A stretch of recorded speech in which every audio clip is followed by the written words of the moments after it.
Trump is now threatening Bruce Springsteen in a crazy tirade. Trump, I guess, has taken a break from not governing to threaten Bruce Springsteen. In a completely unhinged Truth Social post, Trump unloads on Springsteen for criticizing him while abroad, saying, quote, "I see that highly overrated Bruce Springsteen goes to a foreign country to speak badly about the president of the United States. Never liked him, never liked his music or his radical left politics. And importantly, he's not a talented guy, just a pushy, obnoxious jerk who fervently supported crooked Joe Biden, a mentally incompetent fool, and our worst ever president who came close to destroying our country. If I wasn't elected, it would have been gone by now. Sleepy Joe didn't have a clue as to what he was doing, but Springsteen is dumb as a rock and couldn't see what was going on, or could he, which is even worse. Here comes the threat. This dried out prune of a rocker, his skin is all atrophied, ought to keep his mouth shut until he gets back into the country. That's just standard fare.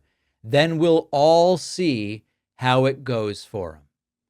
This is Trump threatening to punish American citizens for criticizing the president while physically overseas. That's where we are right now. This is what dictators say before they pull someone's visa. And remember that Trump supports free speech. He told us many, many times. So what we now have is a sitting president personally attacking a private citizen's appearance. His skin is all atrophied. His speech and his patriotism for expressing political views while abroad, and then hinting at consequences when they try to re-enter the United States. Then we'll see how it goes for him. And of course, we know that people have been detained and harassed when re-entering the United States. Springsteen, by the way, has been openly political his whole career. He campaigned against Reagan in the 80s. He played Biden's inauguration. He's written albums about working class struggle, political disillusionment. None of this stuff is new. What's new is that we now have in Trump a sitting president using government power to imply retribution for speech, to, by the way, completely protected speech extrajudicially.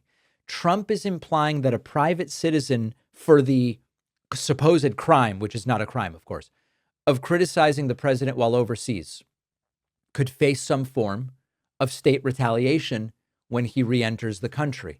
There's no law that says you can't criticize the president abroad. There's no statute that makes political speech illegal if it crosses borders. And so what Donald Trump is hinting at is a punishment outside the bounds of the law, using government power, not to enforce rules, but for personal vengeance. Trump doesn't like what Springsteen said about him. And so authorities and the power of federal law enforcement will be sent at Springsteen. This is how authoritarian systems function. It's not through formal laws that everyone understands. It's through this vague, menacing threat where arbitrary actions will be used. Let's see how it goes for him. And when the president starts suggesting that re-entering your own country is contingent upon not criticizing him when you're outside of the country, that is authoritarianism. We have reached it. Trump following up later in the weekend with a demand for an investigation. Trump engaging caps lock and spitting out on Truth, quote, "How much did Kamala Harris pay Bruce Springsteen for his poor performance during her campaign for president? Why did he accept that money if he is such a fan of hers? Isn't that a major and illegal campaign contribution? What about Beyonce? And how much went to Oprah and Bono? I'm going to call for a major investigation into this matter, not just an investigation, a major one. Candidates aren't allowed to pay for endorsements, which is what Kamala did under the guise of paying for entertainment.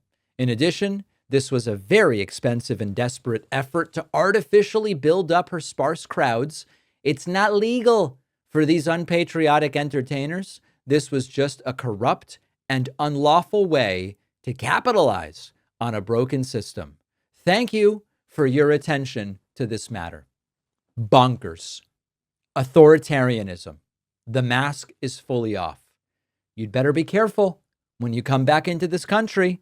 You don't want to know what might happen. We're going to do an investigation. It's crimes. It's illegal. We've reached it. And so for everybody saying, oh, he might not really go that far, he's going that far.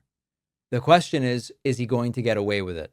I am fearful that the answer is yes, he is.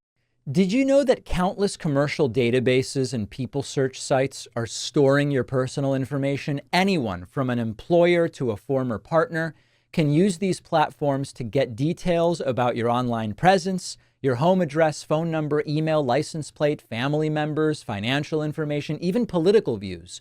Europe has laws that offer some protection, but in the US, the data is widely accessible. Even the FBI will buy this information from companies to spy on people without a search warrant. Our sponsor, Incogni, provides a solution. It takes just seconds to sign up, and Incogni will send removal requests to all of the major data brokers, legally compelling them to get rid of your data. Incogni keeps you informed throughout the process. You'll get real-time updates, who has complied, which ones are still pending. They'll handle follow-ups, they'll handle appeals on your behalf, and this will save you hundreds of hours. Very few people have the time or resources to do this on their own. This service can also reduce the number of spam calls and emails you get, since many solicitors and scammers get your information from these very same sources. Go to incogni.com/Pacman and use the code Pacman for 60% off. The link is below.